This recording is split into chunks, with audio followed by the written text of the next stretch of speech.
behind me is the world's heaviest cannon. It's 12-pounder cannon. See the historical cannon, যেটা বাংলায় বলে কামান। মূলত 1800 সালে এই সমস্ত কামান ব্যবহার করা হতো শত্রুপক্ষের এগেইনস্টে। Huge size, gigantic size. See, this is called the point.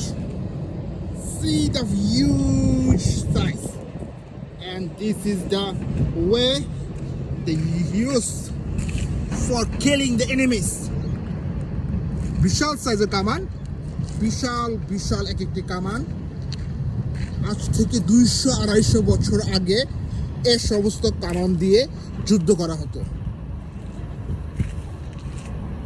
Look, the gigantic strike, and this is the point.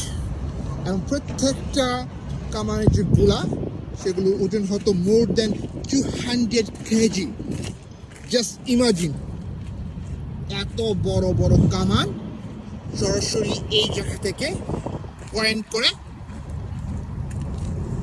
হয়তো এখান থেকে শত্রুপক্ষকে আঘাত করা হতো। This the harbour view and this is the cannons. Technology সবসময় আছে, কিন্তু এই সমস্ত স্মৃতি সারা জীবন থাকবে। 250 বছরের পুরাতন ক্যানন, মাইন্ড ব্লোয়িং।